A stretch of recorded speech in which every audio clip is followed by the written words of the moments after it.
کیا ادارے سابق وزیر اعظم کی عوامی مقبولیت کا دباؤ محسوس کر رہے ہیں؟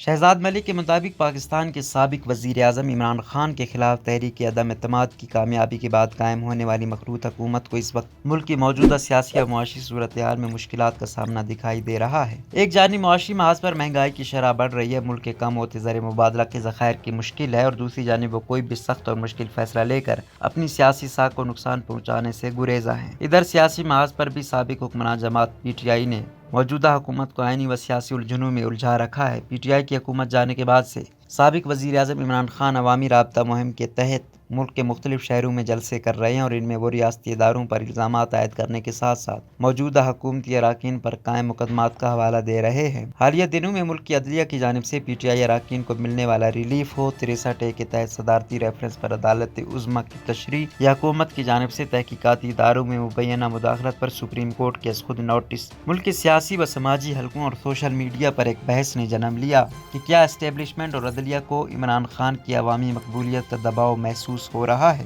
بی بی سی نے اس ضمن میں پارٹی رہنماؤں اور سیاسی تجزیہ کاروں سے بات کر کے یہ جاننے کی کوشش کی ہے کہ کیا واقعی عدلیہ اور اسٹیبلشمنٹ دباؤ محسوس کر رہی ہے۔ پاکستان مسلم لیگ نواز سے تعلق رکھنے والے رکن قومی اسمبلی محسن شاہ نواز رانجھا کا کہنا ہے کہ سابق وزیر اعظم عمران خان کو آئینی طریقے سے ہٹایا گیا، اور اس وقت ملک کے جو اقتصادی حالات موجودہ حکومت کو ورثے میں ملے ہیں، ان کو بہتر بنانے کے لیے ضروری ہے ملک کے تمام آئینی ادارے اس سلسلے میں حکومت کے ساتھ تعاون کریں۔ بی بی سی سے بات کرتے ہوئے انہوں نے کہا کہ ابھی اس مخلوط حکومت کو آئے ہوئے چند ہفتے ہی ہوئے ہیں، اور یہ نہیں ہو سکتا کہ اس کے ہاتھ پاؤں باندھ دیے جائیں اور یہ امید رکھی جائے کہ ملک کی اقتصادی صورتحال بہتری کی طرف جائے گی۔ انہوں نے کہا کہ موجودہ حکومت کسی آئینی ادارے سے آئین سے ہٹ کر حکومت کی مدد کرنے کا نہیں کہہ رہی، اور صرف یہ کہا جا رہا ہے کہ ملک کی بقا کے لیے آزادانہ فیصلے کرنے کی راہ میں روڑے نہ اٹکائے جائیں۔ انہوں نے کہا کہ اداروں کی طرف سے یہ تاثر نہیں ملنا چاہیے کہ وہ کسی دباؤ میں آ کر کوئی اقدامات کر رہے ہیں یا وہ انتظامی معاملات میں مداخلت کر رہے ہیں۔ محسن شاہ نواز رانجھا کا کہنا تھا کہ ان کی جماعت سمیت اس مخلوط حکومت میں شامل دیگر جماعتوں کو بھی علم تھا کہ ملک کے معاشی حالات اتنے اچھے نہیں ہیں، لیکن اس کے باوجود ملک کی بقا اور لوگوں کو ریلیف فراہم کرنے کے لیے انہوں نے اتنا بڑا سیاسی رسک لیا ہے، کیونکہ حکومت میں آنے کے بعد یہ تاثر بھی مل رہا ہے کہ جیسے انہوں نے پاکستان تحریک انصاف کی تمام تر ناکامیاں اپنے سر لے لی ہیں۔ انہوں نے کہا کہ جب ملک میں غیر یقینی کی صورتحال ہو تو ایسے غیر معمولی حالات میں انہیں اپنا کردار ادا کرنا چاہیے اور ایسے فیصلے کرنے چاہیے جس سے ملک میں استحکام آئے۔ ان کا کہنا تھا کہ ان کی جماعت میں ایک سوچ یہ بھی ہے کہ اگر ادارے اپنا کردار ادا نہیں کرتے تو اس سے بہتر ہے کہ ان سیاسی جماعتوں کو حکومت سے الگ ہو کر انتخابات کی طرف ہی جانا چاہیے۔ محسن شاہ نواز رانجھا کا کہنا تھا کہ موجودہ صورتحال کا حل نگراں حکومت اور انتخابات نہیں ہے۔ واضح رہے کہ وزیر اعظم میاں شہباز شریف پارلیمنٹ میں تقریر کے دوران بھی یہ کہہ چکے ہیں کہ اسٹیبلشمنٹ نے جتنی سپورٹ عمران خان کی حکومت کو دی ہے، اس سے آدھی سپورٹ بھی اس حکومت کو مل جائے تو وہ حالات پر قابو پا لیں گے۔ پاکستان تحریک انصاف کے رہنما اعظم سواتی کا کہنا تھا کہ جس طریقے سے ان کی حکومت کو ہٹایا گیا وہ سہولت کاری کے بغیر ممکن نہیں تھا، اور یہ سہولت کار کہیں اور سے نہیں بلکہ پاکستان کے اداروں میں سے ہی تھے۔ بی بی سی سے بات کرتے ہوئے اعظم سواتی کا کہنا تھا کہ ان کی جماعت عوام کے علاوہ کسی اور کی طرف نہیں دیکھ رہی۔ انہوں نے کہا کہ جتنا مایوس عدلیہ نے انہیں کیا ہے اتنا کسی اور نے نہیں کیا۔ وہ کہتے ہیں کہ آج بھی ان کی جماعت اور کارکنوں کو شدید تحفظات ہیں کہ تحریک عدم اعتماد کے وقت رات 12 بجے عدالتیں کیوں لگائی گئی۔ ان کا کہنا تھا کہ عدلیہ کی موجودہ لاٹ عدالتی نظام میں بہتری نہیں لا سکتی۔ اعظم سواتی کا کہنا تھا کہ اگر عمران خان نے اسلام آباد کی طرف لانگ مارچ کی کال دے دی تو سب سے بڑا نقصان عدلیہ کو ہوگا۔ جب ان سے پوچھا گیا کہ سپریم کورٹ کی طرف سے